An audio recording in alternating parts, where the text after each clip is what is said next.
Bienvenue sur le podcast Récits ocytociques. Des histoires de naissance positives, profondes et empuissantes. L'ocytocine, c'est l'hormone de l'amour. Ça signifie, littéralement, enfantement rapide. Je m'appelle Charlotte Tordoux et j'ai l'honneur d'accompagner les familles dans leur cheminement autour de la naissance en tant que doula. Ce podcast est né durant ma dernière grossesse, alors que je cherchais à me nourrir de récits inspirants. J'ai commencé par des lives sur Instagram, et aujourd'hui, je vous propose ici ces échanges intimes, authentiques et riches d'enseignements. Mon rôle, tenir l'espace pendant que mes invités viennent se raconter. Parce que seules les personnes qui enfantent savent ce qui est juste pour elles. Venez découvrir leurs aventures qui ouvrent le champ des possibles. Vous êtes prêtes et prêts ? Alors installez-vous confortablement et laissez-vous porter par ces vagues d'ocytocine. Mais sinon, tu vois, pour me nourrir, je fais le plein d'ocytocine en écoutant des récits de naissance de personnes qui viennent témoigner de leur aventure. Ouais, c'est chouette. J'en ai écouté quelques-uns de tes épisodes, là. C'est vraiment cool. Ouais. Moi, j'adore ça. Ouais. Je te mettrai des petits commentaires, là, sur... je sais que c'est important, là, sur les plateformes et tout ça. Bon, allez, on fait un petit aparté. Il y en a un qui t'a... Tu disais que tu en as écouté quelques-uns, mais il y en a un qui t'a plus parlé, ou il y a des choses qui t'ont touché particulièrement. Enfin, c'est... Le truc qui m'a marqué... parce que moi, si tu veux, j'ai un peu switché. C'est-à-dire que... l'expérience que j'ai vécue m'a fait vraiment toucher du doigt la simplicité, tu vois, du processus. Et je sais pas pourquoi, genre, je me suis dit, comment dire, je réfléchis en même temps. Oui, j'ai vraiment touché du doigt ça. Et du coup, c'est marrant parce qu'en entendant plusieurs personnes raconter leur histoire, etc., il y a quand même plusieurs filles qui parlent de ça, tu vois. Genre de cette, de cette simplicité de l'enfantement, quoi. Et alors que tu vois, avant d'expérimenter... Alors, c'est marrant parce que moi, j'ose pas trop dire que j'ai fait une naissance, un accouchement libre autonome parce que c'est pas vraiment ça, tu vois. J'avais des sages-femmes qui étaient prêtes à venir et tout ça. Et du coup, pour plein de raisons, elles n'étaient pas là et c'était très, très bien comme ça. Mais tu vois, ouais, c'est vraiment ça qui m'a le plus marqué, cette espèce de reliance entre femmes sur ce côté simple, tu vois. Voilà, c'est plus ça. Et après, il faudrait qu'on écoute d'autres pour te dire s'il y en a un qui me parle, qui me parle plus particulièrement d'autres et tout. Mais c'est ça que que je retiens beaucoup de ça finalement. Alors que tu vois, avant d'expérimenter, je sais pas comment dire, mais je voyais ces femmes, donc je te voyais aussi, comme vraiment des surfemmes, tu vois ce que je veux dire? Je sais pas comment dire, genre, je sais qu'il ne faut pas faire de hiérarchie, etc., tu vois, dans les projets et tout ça. Je veux dire, je sais bien tout ça, tu vois, mais dans mon ressenti, je me disais, mais waouh, avoir cette confiance-là, tu vois, c'est quelque chose, quoi. Et, et du coup, et en fait, du coup, je sais pas, genre, le fait de l'avoir expérimenté, je me rends juste compte qu'on est juste des mammifères humains, tu vois. Voilà, donc c'est un peu ce truc-là. Donc, voilà. Donc, merci de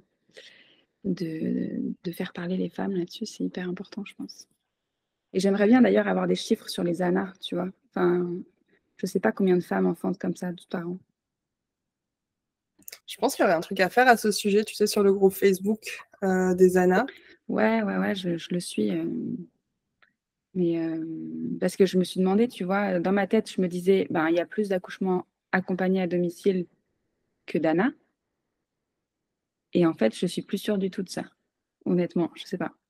Mais vu qu'on n'a pas de chiffres, on n'a rien du tout, il n'y a pas de référencement, on peut pas savoir. Et donc, je me dis que ça peut être, vu que c'est un groupe, je parle de celui-là parce qu'il est quand même relativement gros, on pourrait, Ouais, c'est vrai. ce serait biaisé parce que c'est forcément Enfin, c'est pas une étude randomisée contrôlée, tu vois, comme notre cher Michel Audin aime, parce que enfin, dans le sens où c'est les analyses les plus pertinentes ou les plus pointues qui soient. Mais c'est vrai en termes de... Parce qu'il y a la PAAD qui fait ce genre d'analyse via l'INSEE tous les ans. Mais est-ce qu'on ne pourrait pas faire quelque chose dans ce même système au niveau de l'ANA pour avoir quelques chiffres et de... Tu voudrais des céréales? Tiens. J'ai un petit écureuil. En tout cas, ça pourrait être intéressant. Enfin, tu vois, juste de poser la question qui a enfanté seul chez soi et voir effectivement le nombre de personnes qui se manifestent. Enfin, tu vois, sur l'année, en fait. Enfin, voir... Mais parce que, ouais, je suis vraiment curieuse des chiffres et c'est vrai qu'on n'en a pas. Alors, peut-être qu'il y a une possibilité, tu vois, de faire un truc du style... je sais même pas comment faire, mais tu prends tous les accouchements. Enfin, et encore, je suis même pas sûre que... Enfin, si, c'est toutes les déclarations de naissance sur une année, quoi, finalement. Toutes les déclarations de naissance sur une année, tu prends... A priori, on a les chiffres des hôpitaux. Puis tu fais une soustraction, quoi. Enfin, mais avec Là, les AAD et tout ça. à domicile. Mais d'autant que, par exemple, pour Romain, moi, c'est un nana, Ouais, mais j'ai le papier de la sage-femme qui est venue en postpartum pour pouvoir justement faire la déclration pour pas être emmerdée. ouais. Donc, tu peux faire tu peux savoir combien sont nés à domicile, combien sont nés à l'hôpital, mais en ANA, en fait, je pense pas que tu aies de possibilité d'accès via Les chiffres officiels. Voilà, c'est ça. Donc, je sais pas si on pourrait lancer une grande campagne, tu sais, là, avec des gros comptes mais comme celui de Noémie, par exemple, qui, pour le dire, voilà, on essaye de faire des chiffres au niveau des ANA, c'est anonyme, voilà, mais dans le sens où on veut pouvoir s'appuyer sur des chiffres et prendre exemple sur le questionnaire de la PAD, tu vois, avec combien finalement ont changé de projet, combien, tu vois. Ouais, ce serait hyper intéressant. Oui, parce que moi, je me suis aussi demandé, tu vois, enfin, il y a plein de questions, en fait, c'est marrant qu'ils viennent, tu vois, genre, combien étaient comme moi, tu vois, leur projet AAD et finalement... Alors après, j'ai pas fait les placentas étaient accompagnés par les sages-femmes, donc voilà. Mais il y a ce genre de projet. Il y a aussi toutes les femmes que je vois, moi, sur le groupe qui sont dépitées parce qu'elles n'ont pas de sage-femme AAD et que du coup, c'est un choix par dépit euh, qu'elles font euh, et, et ça marquerait quand même. Enfin, c'est un truc hyper important quoi, pour dire on manque de sages-femmes. Enfin, on le sait déjà, hein, mais de chiffrer les gens qui se lancent quand même alors qu'ils ne sont pas accompagnés, qui le voudraient et tout ça. Enfin, moi, c'est des trucs hyper intéressants. Alors, on va commencer. Ouais, ouais, ouais. On est bien parti. Ouais, pardon. Je fais souvent ça, moi, désolée. Mais c'est trop bien, moi j'aime beaucoup. Donc Marine, bienvenue. Merci Merci. de ta présence ce matin.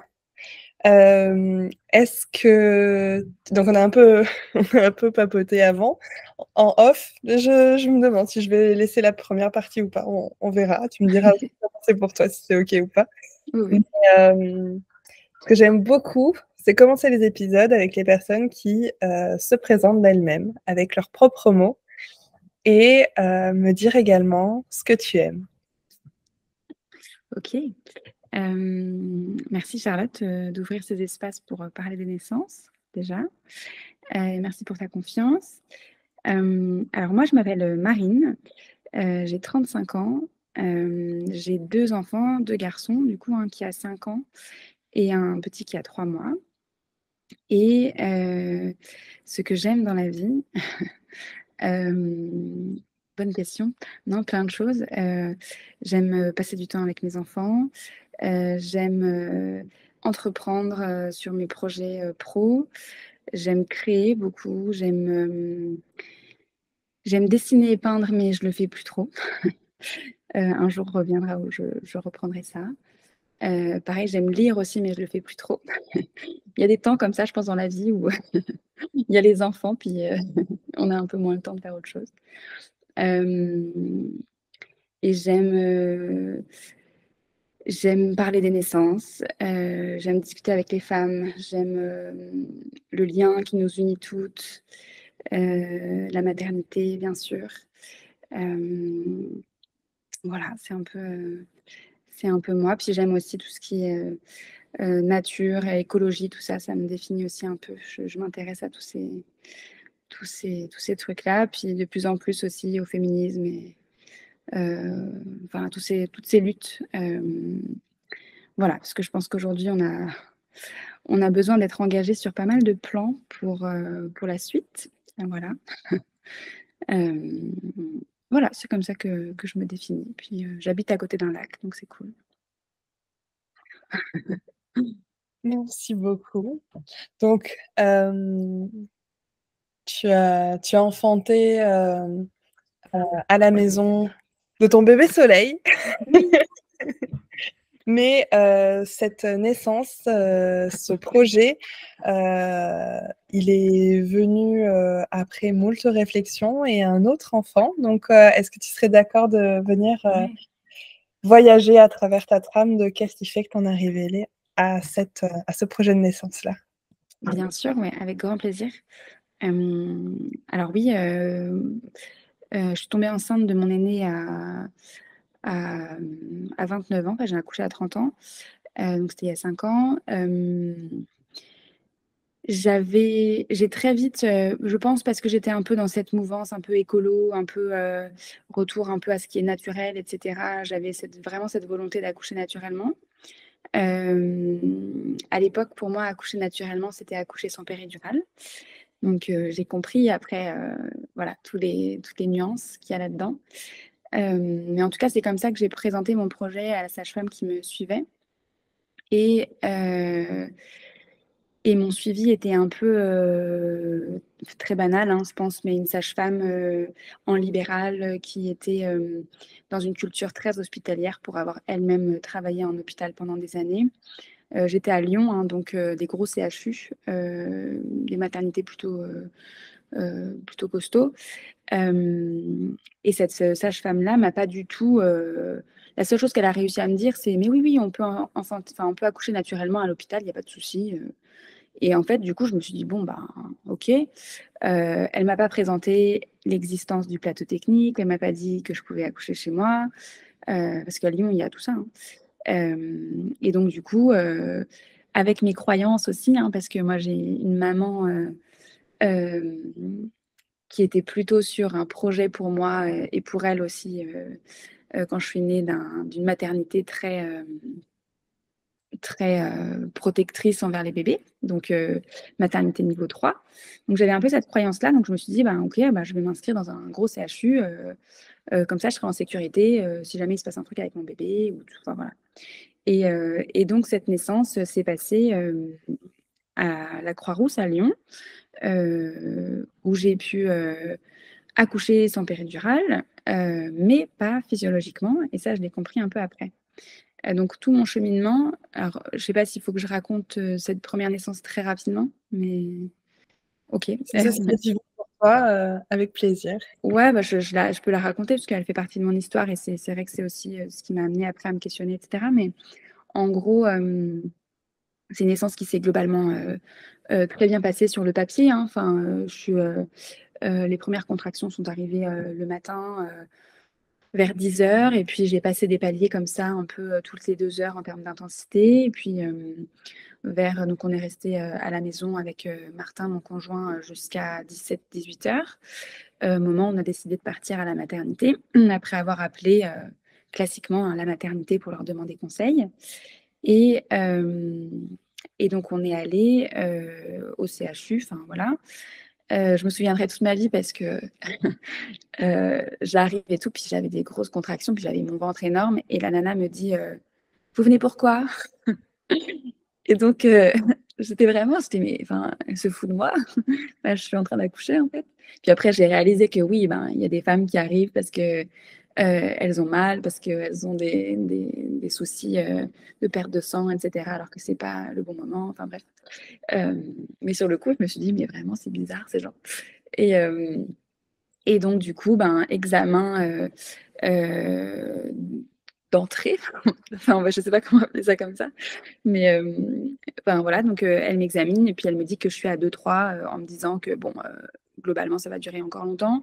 Donc, on nous met en salle de pré-travail dans une salle hein, qu'ils appelaient à l'époque la salle nature, entre guillemets, qui n'a absolument rien d'une salle nature à part il y a deux sangles de suspension, quoi, en gros, dans la salle, et puis un ballon et une douche hors service. Donc, c'était vraiment, euh, enfin, vraiment très, très basique, quoi. Mais on a, voilà, fait tout le travail avec mon conjoint. On était assez tranquille pendant on va dire, un bon 2-3 heures, quoi. L'intensité était vraiment, voilà, de plus en plus marquée. Et du coup, moi, à l'époque, ben, la seule façon pour moi de lire cette naissance-là, c'était les touchés vaginaux, parce que je ne connaissais rien d'autre que ça. Donc, ça me rassurait beaucoup de savoir que la sage-femme allait m'examiner pour me dire où j'en étais. Et donc, voilà, une première fois, elle m'examine, puis elle me dit 3 et demi. Donc là, j'étais au bout de ma vie, parce que je me suis dit, bah, en fait, si ça dure encore comme ça pendant 10 heures, parce qu'on a toujours ce truc à 1 cm par heure, on nous le répète, etc. souvent. Hein. Donc, moi, je me disais, ben, c'est pas possible, en fait. Enfin, et au final, après ça, c'est allé assez vite. Parce que j'ai redemandé au bout d'un moment un autre examen. Elle me dit, là, vous êtes à 5, 6, je crois. Et dans ma tête, là, je me suis dit, OK, c'est bon. Genre, j'ai passé le cap, je suis en train de m'ouvrir, ça va le faire. Et, et ensuite, la poche des yeux s'est rompue juste après l'examen. Alors, je n'ai jamais su s'il y avait un lien ou pas avec le toucher, mais elle s'est rompue à ce moment-là. Puis là, les contractions se sont vraiment rapprochées de ouf. C'était très, très intense. Et on m'a transférée en salle de naissance, puisqu'à l'hôpital, souvent, bah, tu as une salle de pré-travail puis une salle d'accouchement. Et du coup, ce transfert-là, hyper mal vécu parce que ben, chaise roulante et tout, genre, on en fait des caisses pour te bouger de salle alors que tu es dans le mal. Quoi. Là, je suis passée en mode souffrance, du coup. Et alors qu'avant, je gérais très bien. Et du coup, là, j'ai vraiment compris effectivement ce que c'était d'être accompagnée par des. Enfin, je l'ai compris après, mais être accompagnée par des équipes qui ne sont pas du tout formées à la physiologie. Hein. Enfin, on m'a installée sur la table. J'ai demandé si je pouvais pousser sur le côté parce que c'était la seule option qu'on m'avait donnée qui était un peu moins gynéco, quoi. Donc, j'ai essayé, on va dire, 2-3 fois, puis elle me dit: «Ah ça marche pas, on vous remet bien sur le dos» et puis là, donc pousser, diriger, on m'a fait, pousser comme, j'aurais jamais dû faire ça, mais j'ai poussé comme jamais et là, je me suis complètement déconnectée. Je pense que j'ai vécu une dissociation à ce moment-là parce que je me souviens pas du tout de ce qui s'est passé dans mon corps. J'ai pas senti mon bébé descendre, mon bébé traverser, mon vagin et tout, mon périnée et du coup, assez violent parce que, tout le monde était assez stressé alors qu'il y a aucune raison, mais je pense qu'on était les premiers d'une longue nuit, en fait, parce que Léonard est arrivé à 22h02 et du coup, on était un peu les premiers, donc il fallait se dépêcher, pour pas mettre, les autres accouchements, enfin, en danger, je sais pas, enfin et du coup, voilà, donc Léonard est sorti après une poussée dirigée, très violente et je dis très violent parce que c'était vraiment je poussais comme, enfin, je défonçais mon périnée, quoi, clairement. Et donc après, évidemment, donc des sutures aussi, déchirure de grade 2. Comme du coup, j'ai accouché sans péridurale, on m'a recousu à vif. Alors, leur petit pchit là, c'était quand même pas ouf pour anesthésie et tout ça. Euh, et du coup, euh, ouais, ça, je l'ai très, très mal vécu. Et puis un branle-bas de combat, quoi. Je sais pas, il y avait plein de gens. Tu sais, ils te changent la blouse parce qu'il y avait du méconium, des trucs qui te touchent de partout. Enfin, tu comprends rien de trop ce qui se passe, quoi. Et, et puis, et voilà. Enfin, je raconte rapidement parce que on va passer après sur une deuxième naissance qui s'est merveilleusement, enfin, qui était vraiment un souvenir merveilleux. Mais du coup, cette première naissance, j'avais vraiment ce truc de bah, ah, ça s'est super bien passé. Genre, j'ai eu un accouchement sans péridurale, mon bébé est en pleine santé, moi aussi. Voilà, j'ai dû faire pipi allongé dans un pot après, mais, mais c'est pas grave. Enfin, et du coup, j'avais vraiment cette image, ok, bah, c'était un bel accouchement, quoi. Et puis après, en fait, j'étais déjà un petit peu rentrée dans, on va dire, dans le monde des doulas, etc. Euh, mais c'était vraiment mes tout premiers pas dans ce monde-là. Et d'ailleurs, je m'étais dit, à 8-9 mois de grossesse, je m'étais dit, bah, en fait, je vais pas prendre une doula maintenant, ça sert à rien parce que je crois qu'il faut la prendre pour toute la grossesse.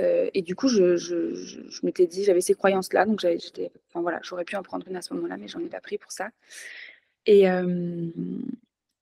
et du coup, suite à tout ça, je me suis beaucoup renseignée sur la physiologie de la naissance, etc. Et en fait, j'ai lu énormément de bouquins, j'ai lu des témoignages, tous ces contes. Alors, il y a 5 ans, voilà, il y en avait qui, par exemple, bah, Julie Toutain, à l'époque aussi, qui était déjà très active, par exemple. Christelle Carder aussi, qui parlait beaucoup de la naissance. Et je me suis nourrie, en fait, de tout ça. Et puis, en fait, j'ai tissé mon accouchement. Puis, je me suis rendu compte que, bah, en fait, j'avais pas eu un choix pour le lieu d'accouchement, que il y avait d'autres façons de lire la naissance, que finalement la physiologie n'avait pas été respectée parce que ah oui, alors du coup, poussée dirigée, mais délivrance dirigée aussi, je ne l'ai pas dit, mais j'ai eu la fameuse injection d'oxytocine, etc. Je me suis vachement questionnée là-dessus parce qu'on m'en avait absolument jamais parlé avant de me la faire, enfin, ou de me demander, entre guillemets, mon consentement. Je mets des gros guillemets parce que voilà. Euh, voilà. Et, euh, et du coup, j'ai cheminé et au bout d'un moment, je me suis dit, mais en fait, déjà, j'ai pas accouché physiologiquement. J'ai accouché sans péri, mais j'ai pas accouché physiologiquement. Et deux, c'est quoi ce bordel en fait? Je me suis vraiment dit, mais enfin, c'est quoi ce truc? Enfin, moi, j'avais entièrement confiance en ma sage-femme pour me donner les clés justement pour ce projet-là. Et je me suis rendu compte que, en fait, probablement, elle en avait rien à faire déjà, et qu'elle n'était pas formée, et qu'elle m'a pas du tout guidée, en fait, comme j'aurais espéré. Et, et voilà, et j'ai vraiment pris mesure enfin, la mesure de la réalité du monde des naissances en France. C'est là aussi que j'ai appris la notion de patriarcat, que tout cet éveil un peu aussi aux luttes féministes s'est fait. Enfin, donc j'ai vraiment pris conscience de plein de choses à ce moment-là. Ça s'est fait sur plusieurs mois, voire plusieurs années, hein. Et, euh, et puis voilà, et puis un an après, j'ai découvert Karine, donc Quantique Mama. J'ai fait, donc c'est là que je suis un peu tombée dedans aussi pleinement, quoi. Donc j'ai fait son séminaire après, j'ai fait le séminaire aussi Paramana Doula. Donc là, je suis vraiment rentrée en plein dedans jusqu'à faire l'école quantique, donc proposée par Karine et Mélanie, qui a fini par, enfin, voilà, par me donner toutes les clés que je n'avais pas eues pour cette première naissance. Et, et où j'ai réalisé effectivement la nécessité d'accompagner les femmes sur leur chemin de maternité, parce que clairement, dans le système classique, en fait, on omet volontairement beaucoup de choses. Puis après, j'ai aussi compris que c'était pas la faute des sages-femmes, que c'était très systémique, voilà, avec la logique capitaliste derrière, enfin, pour en parler des heures, mais voilà, tout ça m'a un peu sauté à la figure, et, euh, et du coup, c'est tout naturellement, si tu veux, après avoir fait toutes mes formations, euh, moi, enfin, je suis doula, entre guillemets, mais je n'accompagne pas encore les couples en présentiel. Moi, j'ai fait un autre projet qui s'appelle Mamazoa avec des box, donc des produits et des guides que j'ai rédigés. Mais pour donner, c'est ma façon de transmettre voilà, tout ce savoir aux femmes que j'accompagne, entre guillemets, via ces outils-là. Mais du coup, voilà, quand je suis tombée enceinte de mon deuxième, tout était clair dans ma tête. C'était déjà, j'accoucherai à la maison parce que l'hôpital, je voulais pas y mettre les pieds pour la naissance, parce que j'avais vraiment conscience du fait que pour accoucher physiologiquement à l'hôpital, je vais grossir le trait très volontairement, mais en gros, il faut s'enfermer dans la salle de pré-travail et, et ouvrir la porte à personne. Enfin, voilà, c'est un peu mon idée. Et du coup, voilà, c'était à la maison. Et là, moi, j'avais vraiment cette envie d'être accompagnée par des sages-femmes donc dans le cadre d'un accouchement à domicile. Et donc en Savoie, il y a une super équipe de quatre sages-femmes qui travaillent en quadrinôme, je ne sais pas comment dire ça, mais, enfin en binôme, mais ils sont quand même quatre. Donc voilà, c'est une super équipe. Et du coup, bah, là, j'ai eu le test positif, je les ai appelés, quoi. Et j'étais trop en stress, en mode de me dire, mon Dieu, ça se trouve, toutes les places sont déjà prises parce que je suis à 4 et ça, et que j'exagère un peu, mais c'était un peu ça. Et, et du coup, j'ai eu un super accompagnement par cette équipe-là. Euh, et, moi, j'avais vraiment cette volonté pour la naissance de ce deuxième bébé, donc de faire un accouchement accompagné à domicile et d'avoir une préparation, du coup, avec ces sages-femmes vraiment très spécifiques à la AD. Parce que je connaissais très bien la physiologie de la naissance, j'avais vraiment toutes ces connaissances-là sur le corps de la femme, sur les bébés aussi. Mais par contre, ce qui me manquait un peu, c'était la réalité de l'accouchement à domicile avec cette équipe-là. Parce que du coup, je sais bien aussi que la AD, ça dépend beaucoup des sages-femmes. Elles n'ont pas toutes leurs mêmes limites. Ça dépend aussi de leur relation avec les CHU, enfin tout ça. En Savoie, on a pas mal, enfin on a de la chance parce qu'avec l'hôpital de Chambéry, ça se passe vraiment très bien les relations. Donc ça, c'est très cool. Je me suis jamais fait embêter en ayant fait mes rendez-vous là-bas. Enfin voilà. J'ai vu une sage-femme et une anesthésiste. Mais voilà, donc j'ai une super prépa en one-to-one avec Aurore et qui nous a vraiment tout expliqué, qui a impliqué plus aussi Martin dans le projet. Martin qui m'a toujours soutenu là-dedans. Mais voilà, on avait besoin d'être préparé voilà, par les transferts, parler de comment ils font, quoi, quand est-ce qu'il faut les appeler pour qu'ils arrivent. Voilà, ça c'était une très bonne question, on en reparlera, mais voilà. Et puis ce qu'ils font quand ils arrivent à la maison. Voilà, et donc il y a des petites choses qui m'inquiétaient d'ailleurs. Enfin, je leur faisais complètement confiance et je sais aussi que enfin, il y en a, hein, je pense, des sages-femmes en AAD qui ne touchent absolument pas les femmes, mais en tout cas, eux, dans leur protocole, on va dire, ce que j'appelle quand même encore ça comme ça, ils ont certaines obligations, entre guillemets, voilà, ils veulent vérifier, faire des monitos de contrôle toutes les 15 minutes pendant la phase de travail. Enfin, en général, c'est quand tu arrives vraiment à ton sommet, quoi, puis au moment de la poussée aussi, vérifier toutes les 5-10 minutes si le cœur du bébé va bien, etc. Après, ils ont bien entendu des monitos, ils glissent un truc dans la main, puis ils mettent la main dans la piscine, ils touchent ton ventre. Ça n'a rien à voir avec ce qu'on connaît à l'hôpital. Mais, mais voilà, il y a quand même des petites interventions, quoi, finalement, pour s'assurer que tout va bien et eux pour faire leur job correctement par rapport à ce avec quoi ils sont à l'aise, quoi. Donc, moi, j'ai été totalement OK avec tout ça. Mais je dois avouer quand même que je me suis aussi nourrie pendant toute cette grossesse de récits d'accouchement libre sur le groupe Facebook et tout ça aussi, de, de toutes ces naissances, enfin de toutes ces femmes en fait qui avaient une confiance, mais on dit souvent une confiance aveugle, mais j'aime pas ça parce qu'au contraire, la confiance est très très éclairée. Enfin, mais enfin, voilà, je les lisais et puis je me disais, mais ces femmes-là qui font le choix d'accoucher chez elles sans sage-femme, elles ont une confiance en leur capacité aussi à se dire, là, ça merde, que moi, j'avais pas, en fait, à ce moment-là. C'est pour ça que je voulais vraiment quelqu'un qui puisse être là si jamais il y avait une nécessité de transfert pour me dire que, avec leur regard de sage-femme et d'expert de la naissance, me dire là, on arrive à la limite. Donc voilà, ça c'était un peu ma peur à moi. Coucou. Et du coup,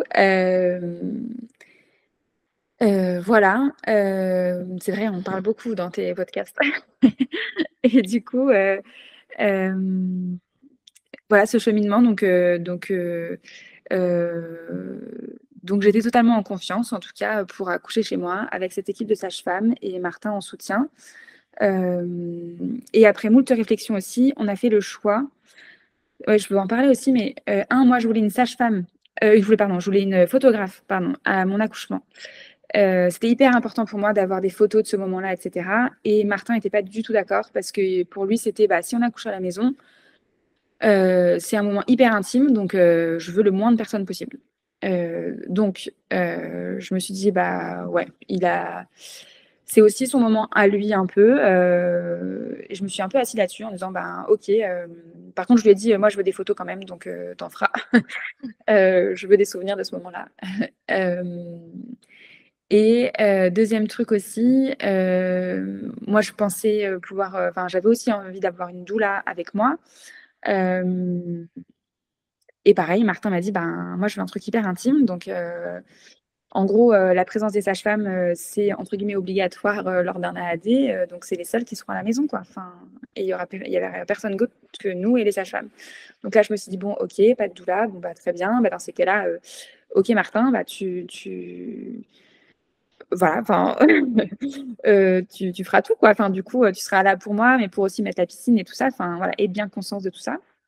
Et puis 3e chose, moi je voulais là ça me questionnait beaucoup aussi, mais je m'étais dit: «Ah j'aimerais bien que Léonard soit là, pour la naissance», voilà, cette espèce de naissance d'une fratrie. J'avais cette image-là de mon aîné qui pouvait, assister à cette naissance-là s'il en avait envie. Donc lui donner cette liberté-là et ce choix-là. Parce que je pense qu'en plus à 5 ans, on est quand même, plutôt OK pour faire un vrai choix, enfin voilà, en conscience avec plein d'explications et tout. Hem et pareil, Martin m'a dit: «Ben non, parce que moi je serais pas capable de gérer de gérer Léonard et cetera». Et donc c'est marrant parce qu'on a vraiment cheminé, ensemble là-dessus, enfin moi j'ai dit: «Ah je veux ça, je veux ça, je veux ça». Puis lui, il m'a freiné un peu dans mes envies, puis en fait, ça a vraiment mené à des vraies discussions hyper intéressantes, là-dessus. Et puis moi aussi, hein, me faire re-questionner, bah, c'est vrai, hein, on sait que, voilà, le fait que la femme ne doit pas être observée et cetera. Est-ce que je vais être vraiment à l'aise avec une photographe? Est-ce que le fait que Léonard soit là, si jamais, il pleure et cetera, comment moi je vais réagir si je suis en plein travail? Et donc en fait, ça m'a fait vraiment cheminer là-dessus et heu et du coup, voilà, au final, notre projet, c'était, bah, pas de doula, pas de photographe et quelqu'un, qui sera là pour garder, Léonard, pas chez nous du coup, si jamais, ça arrive, la nuit ou un week-end ou quoi. Parce que Léonard est scolarisé, donc ça pouvait aussi, arriver un jour d'école et c'est ce qui s'est passé d'ailleurs et du coup, c'était parfait pour, pour moi là-dessus. Voilà. Heu Est-ce que du coup je passe sur la naissance? Du coup la naissance, donc la veille de la naissance, j'ai eu des petits signes, comme, la perte progressive du bouchon muqueux, dans ma culotte un peu des traces roses où je me suis dit: «Oh OK, c'est peut-être pour dans pas très longtemps». Et puis, du coup, je me suis, couchée, ce soir-là, très sereine. Et je me suis faite réveiller, je pense vers, 5-6 heures par des petites contractions, qui m'ont juste réveillée en fait, mais j'étais dans un état de conscience très altéré dans mon sommeil. Je pensais que c'était les Braxton un peu plus fortes en me disant: «Oh là là, elle m'embête encore celle-là». Hem, Puis du coup, ben, je me réveille vraiment donc vers 7h30. C'était un vendredi, donc jour d'école pour Léonard. Donc je me dis ce matin-là, parce que ça faisait plusieurs matins que je faisais un peu des petites grasses mat en mode, je restais dans la chambre et puis Martin gérait Léonard et l'emmenait à l'école et puis là, je me suis dit: «Ah, j'ai envie quand même de passer un petit moment avec lui» parce que bon, voilà, je sais pas ce qu'il en sera de cette journée, mais c'est un peu, une énergie un peu différente et donc on petit déjeune, tous ensemble et là, en fait, je sens les contractions qui sont différentes. J'ai vraiment cette sensation qu'elles sont dans le col et je sens que ça travaille en bas, quoi. Donc là, je me dis, OK, c'est pas du tout des Braxton, il faut arrêter d'être dans le déni. Ça sent bien, quoi. Donc, je me dis à un moment donné, bon, là, j'ai quand même vraiment envie qu'ils partent à l'école. Finalement, ils partent à l'école. Et là, grand soulagement, je me dis, OK, je vais pouvoir me concentrer sur ce qui est en train de se passer. Et donc là, vraiment, je me dis, ouais, là, ça commence à faire un peu mal. Donc, je commence à avoir envie de me poser en avant, là, tu sais, sur un meuble avec les mains, le ventre en avant et tout. Donc, je fais un peu ça. Martin revient. Je lui dis, bon, là, clairement, ça va se passer dans pas trop longtemps. Enfin, aujourd'hui, quoi, en tout cas. Et puis, en fait, l'intensité, je passe les paliers assez rapidement, quoi. Genre, pour Léonard, c'était un peu toutes les 2 heures. Et là, je sens que les flots d'oxytocine, là, ils arrivent, je sais pas, peut-être, j'ai rien calculé, mais dans mon ressenti, c'était peut-être toutes les 45 minutes, quoi.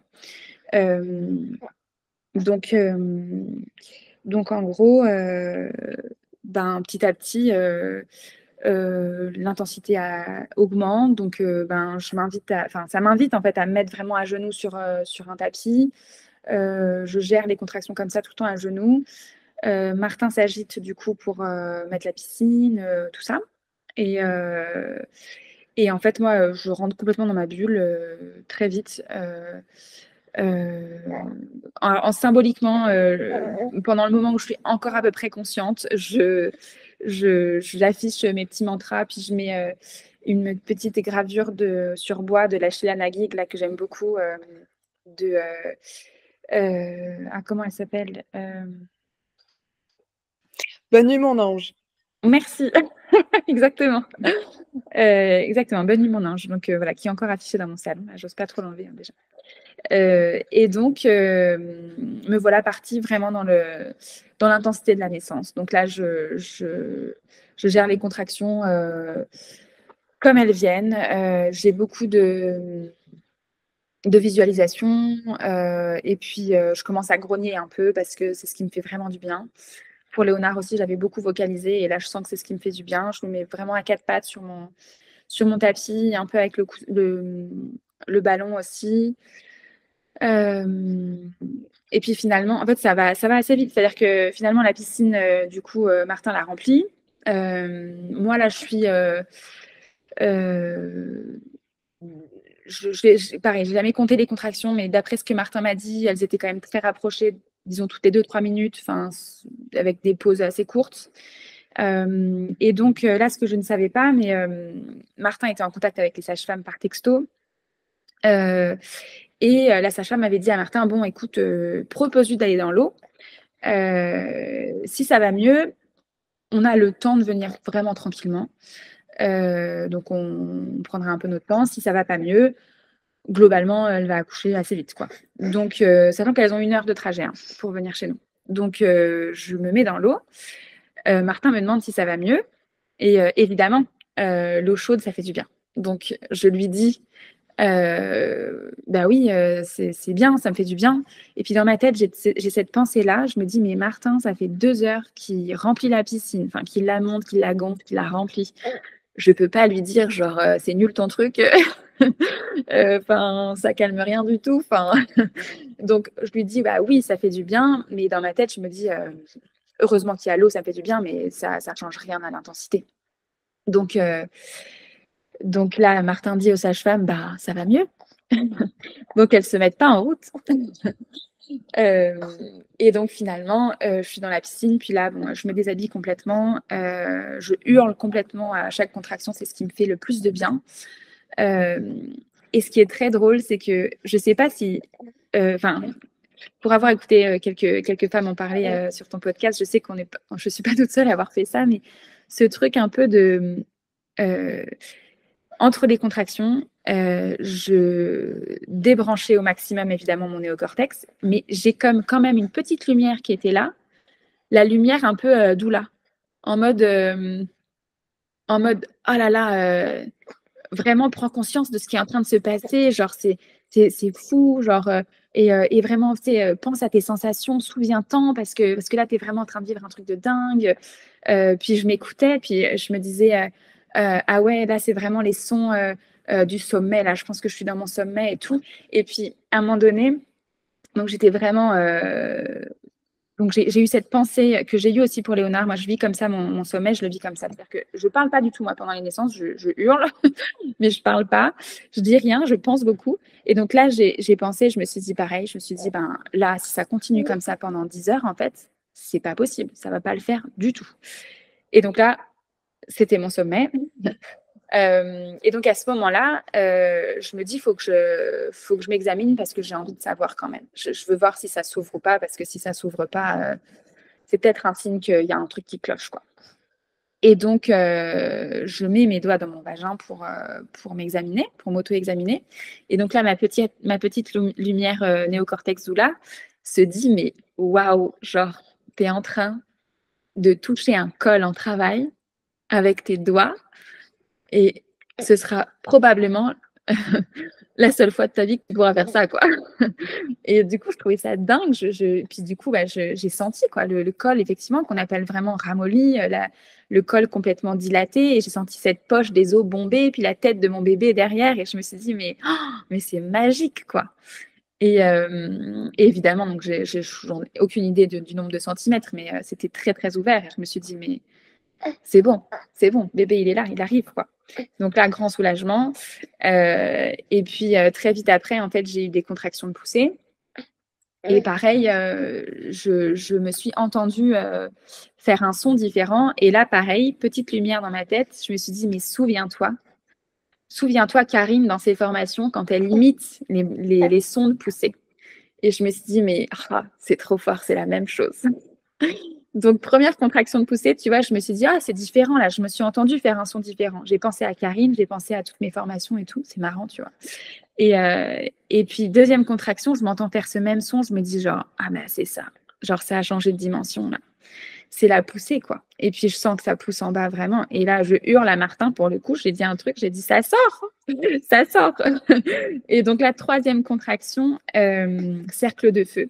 Et là, je l'avais pas vécu pour Léonard parce que j'avais vraiment été en dissociation. Et là, je me suis, je te jure, mais imprégnée de ces sensations. C'était genre, mais ça n'a pas duré longtemps, mais je me suis dit, mais waouh, la fragmentation du corps, quoi. Et genre, c'était tellement, à la fois, bien sûr, genre, c'était douloureux, hein, c'était intense, mais tellement bon aussi. Genre, c'était un peu ce truc de, mais c'est puissant, quoi. Puis oh, bah oui. Il se réveille un peu. Et c'était dingue. Et je me suis vraiment imprégnée de ça. Et donc là, j'ai mis ma main, j'ai senti la tête et j'ai dit à Martin, bah, la tête est sortie, quoi. Et donc lui était au téléphone avec les sages-femmes. Il était un peu au loin parce qu'il voulait parler avec elles. Parce qu'il était en train de dire, voilà, là quand même, ça s'intensifie de ouf. Donc je pense que vous pourriez vous mettre en route, quoi.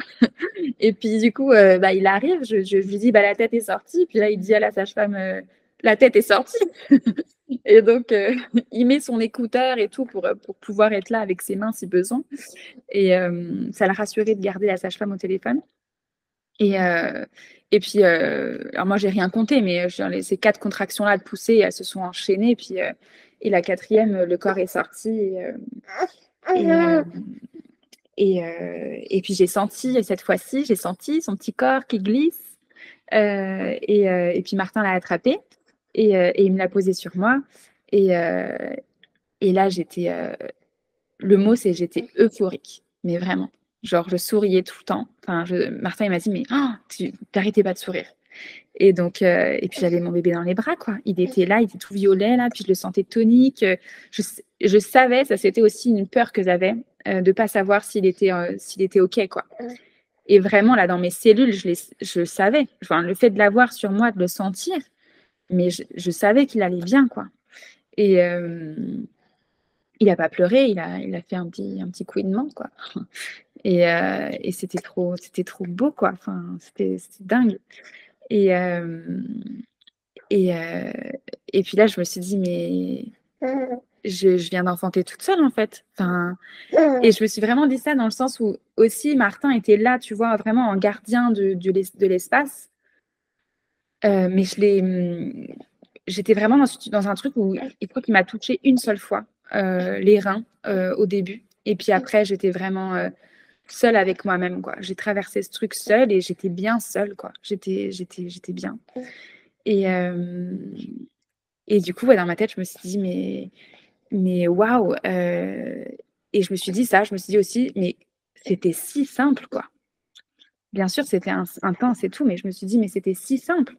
Genre, je me suis dit, mais c'est ça, en fait. Genre que les femmes, elles font depuis des milliers d'années, là. Enfin, c'est juste ça, en fait. Et je me suis dit, mais voilà, je touche à quelque chose dans ma chair dont j'avais conscience, tu vois, dans la théorie. Mais là, je l'ai vraiment senti dans mon corps, quoi. Et ça fait aussi toute la différence, je trouve. Et voilà. Et donc après, je suis tout de suite sortie de l'eau parce que les sages-femmes qui nous accompagnent ne sont pas encore formées je sais qu'elles veulent le faire, là, se former à évaluer les pertes sanguines dans l'eau. Mais voilà, par mesure de précaution, elles nous ont de toute façon, on savait qu'il fallait sortir de l'eau assez vite. Donc, je suis sortie de l'eau, je me suis posée sur le canapé. Et puis là, bah, on a eu 1 heure tous les 3. Donc, c'était magique. Enfin, c'était un silence, enfin, et un calme. Enfin, c'était dingue, quoi, avec ces petites lumières. Martin, évidemment, avait fermé tous les volets parce que Gaspard est né à 11h18, donc le 21 juin. Donc, voilà, grand soleil, quoi. Et donc ça, c'est pour la petite histoire aussi que j'aime bien raconter, c'est que donc je l'appelais dans mon ventre mon bébé soleil depuis les 4 mois de grossesse. Et j'avais vraiment cette intention de me dire, mais c'est un bébé qui va m'apporter de la lumière, quoi. Et non seulement il choisit du coup le 21 juin pour naître, j'étais à 38 plus 5 un mois, donc je ne m'attendais pas du tout à ce qu'il naisse maintenant. Je pensais qu'il allait naître début juillet. Et en plus de ça, donc le placenta a mis à peu près 2 heures à venir.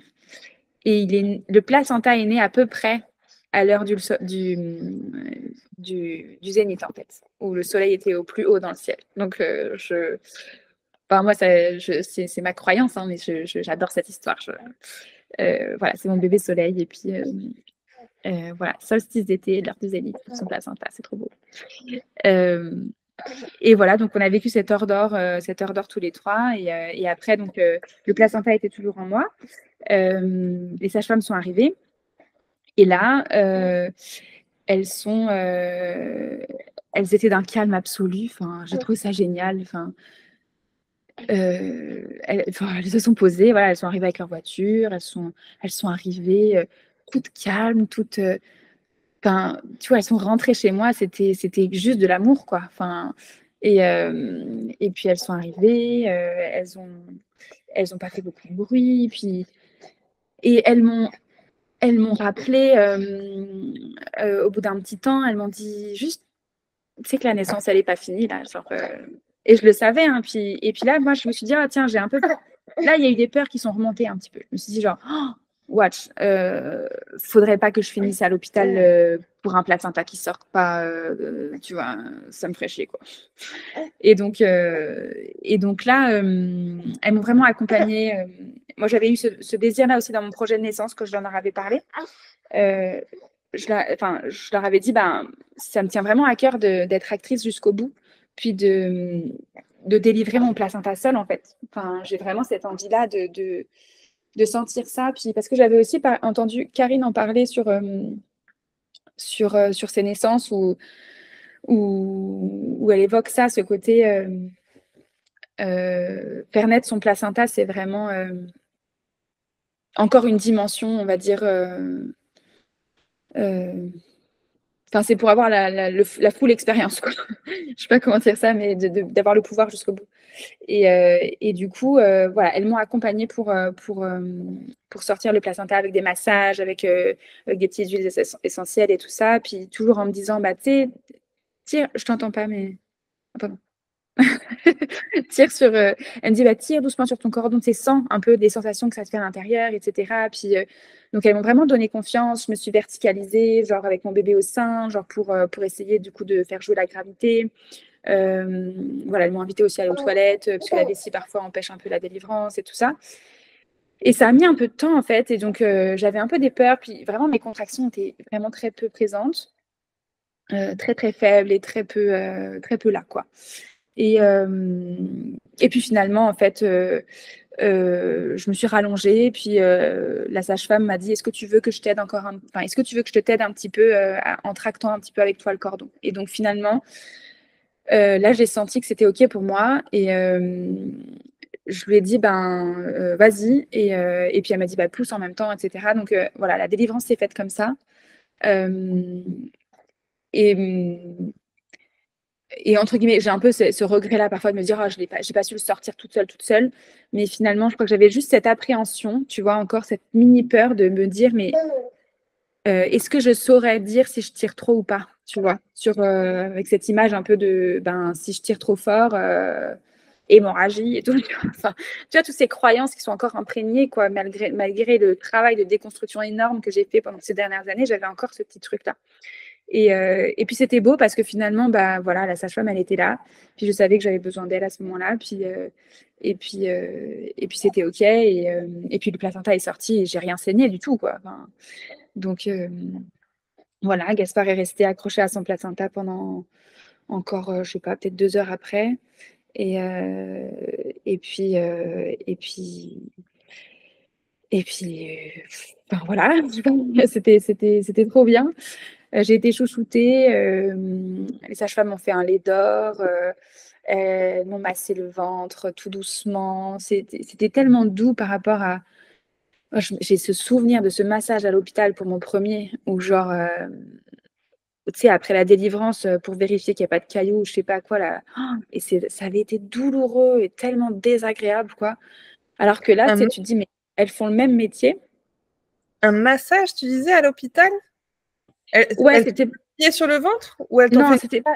non, non, c'était pas, c'était vraiment, c'était un massage pour, tu vois, une fois que la délivrance était faite, etc., pour vérifier la tonicité de l'utérus, si tu veux, et évacuer peut-être des cailloux, s'il y avait des cailloux, j'en sais rien, tu vois. Elle m'a pas appuyé sur le ventre, mais c'était des massages, si tu veux, je pense, qui étaient beaucoup plus euh, enfin, toniques et voire un peu violents, tu vois, versus ce que peut te faire une sage-femme ben dans la douceur, quoi. Juste vérifier tout doucement, tu vois, que l'utérus se contracte encore un peu. Enfin, genre, c'est.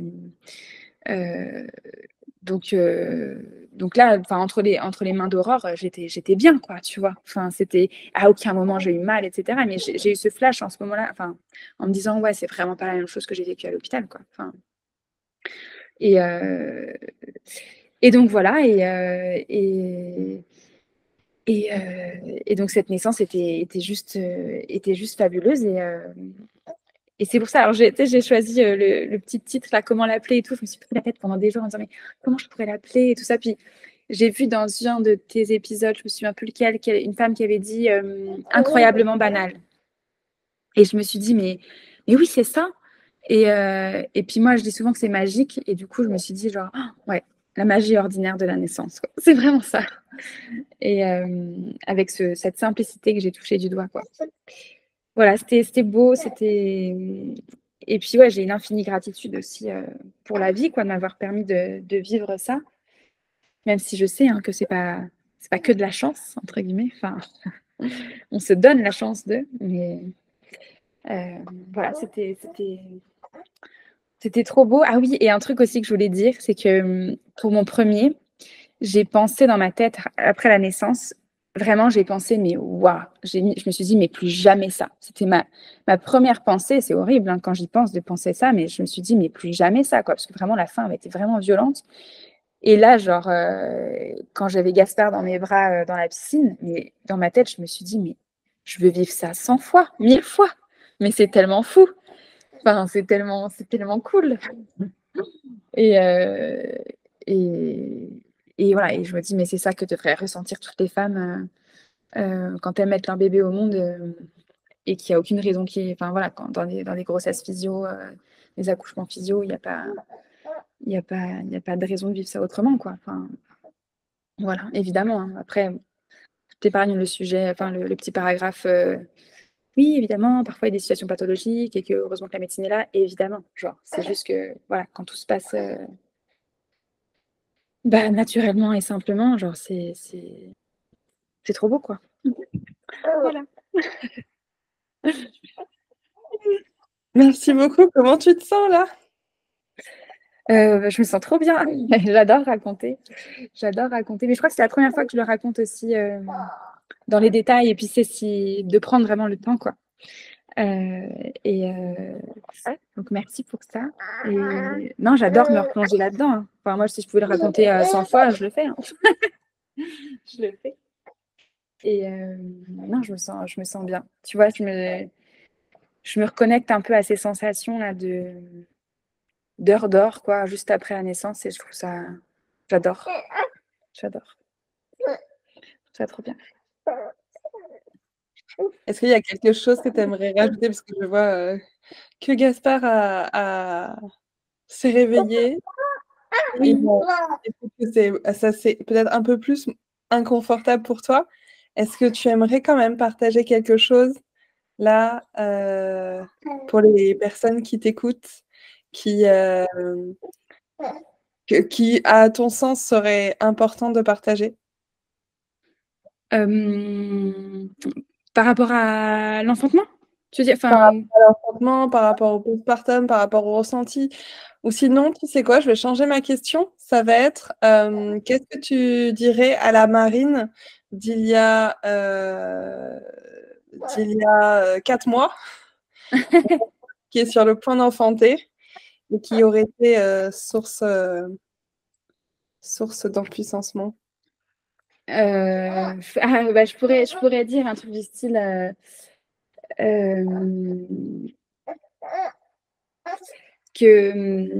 enfin, comment dire ça en gros, lui dire que tu sais la fluidité là que t'as réclamé toute la grossesse, que j'avais pas trop parce que la grossesse s'est bien passée, hein, je veux dire d'un point de vue santé médicale, etc. Mais émotionnellement, c'était très difficile. Voilà, enfin, moi, ça m'ouvre des portes la grossesse un peu émotionnelles qui sont pas évidentes. Et du coup, ouais, j'aurais envie de vous dire, bah, cette fluidité que tu as réclamée, en fait, elle va démarrer à la naissance et puis elle s'arrêtera pas après. Parce que ce postpartum est hyper doux, que c'est fluide, c'est simple, que je m'étais fait une montagne d'accueillir un deuxième enfant, puis que oui, bien sûr, il y a des jours où c'est pas tout rose, mais globalement, c'est tout doux, quoi. Donc voilà, c'est ça, je crois que j'aurais envie de dire. Oui, je sais. Il me dit, je pense qu'il a envie que je me lève. Je comprends. Bah, vraiment, merci beaucoup Marine pour ce moment. Merci à toi, Charlotte. Et vraiment merci parce que tu as vraiment abordé plusieurs sujets qui sont venus résonner à plusieurs reprises, que ce soit Tula qui est toujours présente à l'intérieur de ton cerveau, qui lâche pas prise. Mais il y a aussi le fait que tu sors de ton premier enfantement et dans ta tête, oui, non, mais c'est bon, j'ai pas eu la péri, tout s'est bien passé, quoi. Et que à ce temps de, en fait, je vais relire la naissance et non, il y a plein de choses qui sont pas OK, dont le fait d'avoir été recousue à vif, quoi, sans anesthésie. Il fait partie des violences obstétricales. Oui, oui, bien sûr. Et mais que ces premiers temps, parce qu'on a une image de c'est bon, on a fait sans péri, on a réussi, quoi, et on oublie tout. Ouais. Mais non, en fait, il y a des choses qui sont vraiment pas OK. Et tu parlais aussi de la naissance au final du placenta. Et j'ai Robin qui est entêté, qui se marre parce qu'il est à moitié en train de se prendre.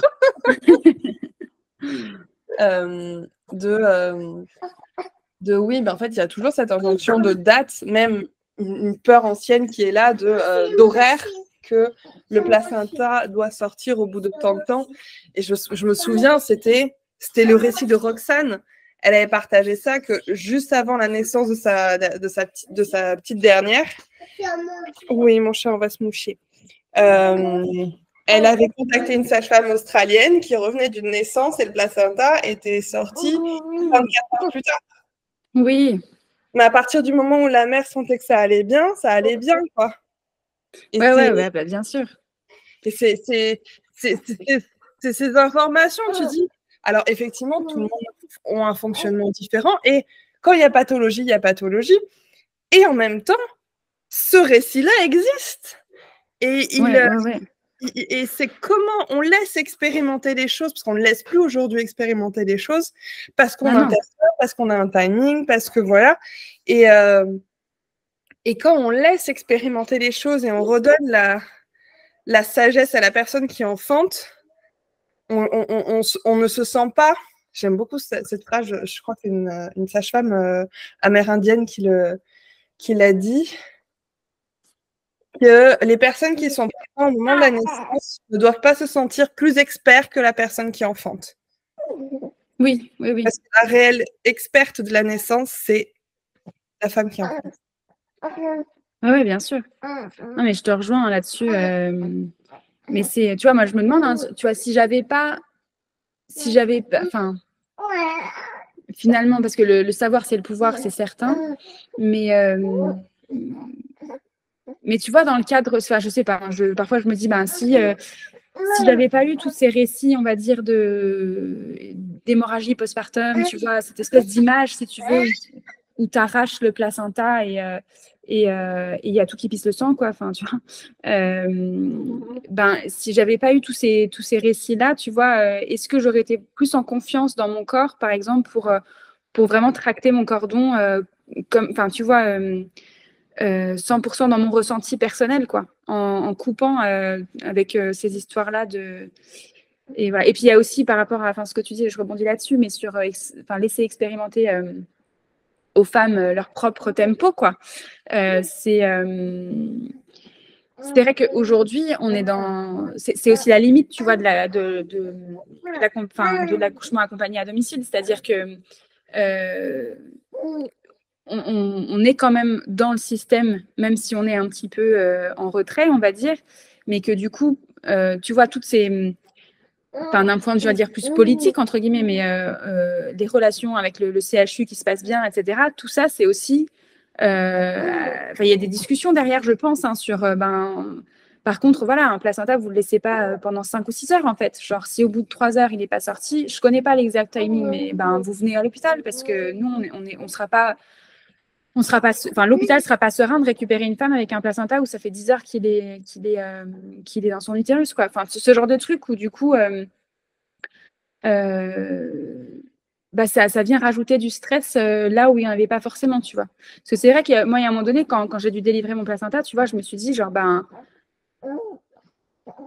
j'ai senti le stress, si tu veux, quand même, tu vois. Le stress des sages-femmes, parce que elles n'étaient pas stressées outre mesure. Je pense qu'elles se sont dit, le placenta, il va sortir, c'est juste pour encore un petit peu de temps, mais il y avait quand même ce truc un peu de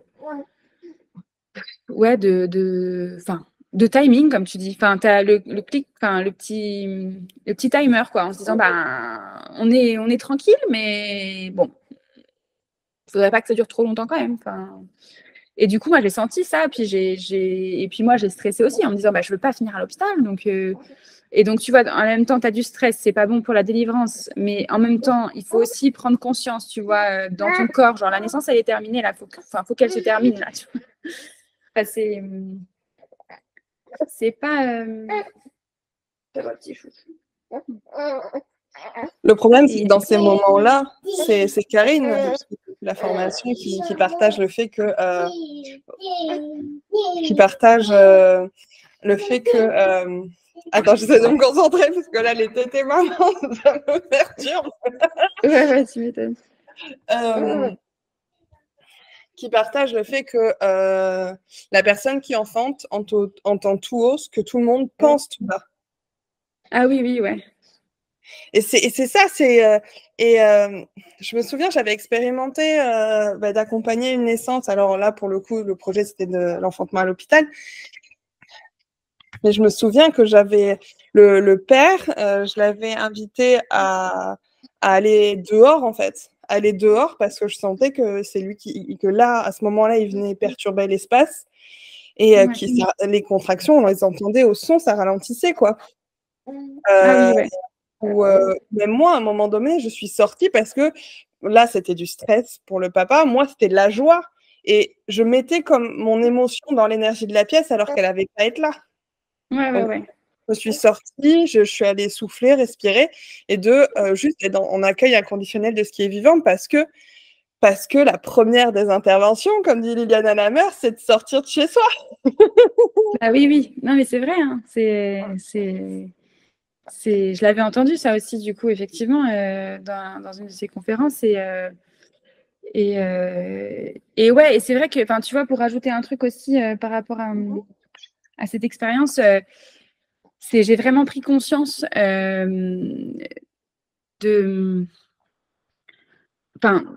j'ai vraiment pris conscience à quel point tout est intervention.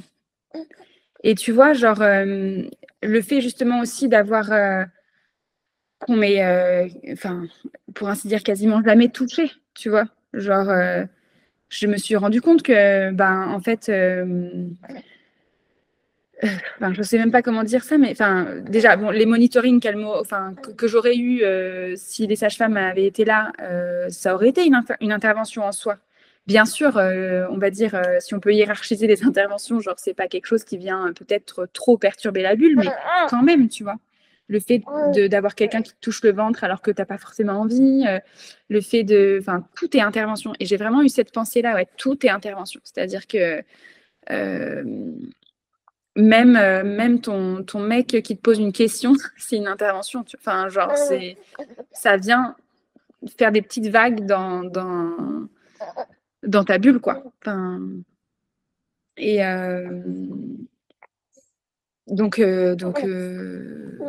ouais, voilà, c'était ça que je voulais dire, parce que ça m'a fait réaliser à quel point, effectivement, chaque petite chose, et comme tu dis, hein, juste une présence aussi, ça peut être une intervention parce que les émotions sont contagieuses, etc. Et c'est vrai, hein. Non, c'est clair. Mais ouais. Je réfléchissais à combien d'heures mon placenta serait resté en moi si j'avais rien fait. Tu vois, je sais pas. Mais... Qu'est-ce qu'on peut te souhaiter, Marine, pour ce postpartum bien plus doux, mais que la fluidité continue, que ce soit toujours fluide, toujours simple. C'est vraiment ça, moi, cette intention que j'ai pour ce deuxième bébé et cette deuxième maternité, c'est vraiment, vraiment ça. Parce que je crois que la première a été vraiment très intense à plein de niveaux. Et là, je veux de la lumière dans le chaos, quoi. Je veux un bébé soleil. Donc, voilà, pour l'instant, c'est mon bébé soleil. Reste mon bébé soleil, voilà. Non, ouais, de la fluidité, de la lumière, c'est vraiment... Et de la légèreté aussi, tu vois. C'est ce que j'ai réclamé pendant toute ma grossesse. Et si on peut me souhaiter quelque chose, c'est vraiment ça. J'adore parce qu'il y a un rayon de soleil qui apparaît sur toi. Oui, c'est vrai. Pourtant, le ciel est très nuageux en plus. Les petits signes, tu sais. Vraiment, merci beaucoup pour ce moment. Merci, Charlotte. Plein de fluidité, plein de soleil, plein de doudou. Voilà, que ce postpartum puisse continuer dans cette douceur, fluidité et amour. Et merci beaucoup. Merci à toi, Charlotte. Merci. Et maintenant, je vous invite à prendre un moment. Afin de répondre à cette question, qu'est-ce que ce récit a éveillé en vous ? Je serais très heureuse de lire vos ressentis en commentaire ou en message. Si vous en avez l'élan, vous pouvez venir soutenir le podcast en laissant une note ou un avis. Ça l'aide à rayonner et à toucher d'autres familles. Vous pouvez également faire un don sur la page Tipeee, le lien se trouve en description. Merci pour votre précieuse écoute. Je vous envoie plein de chaud doudou et je vous dis à la semaine prochaine pour de nouvelles vagues d'ocytocine.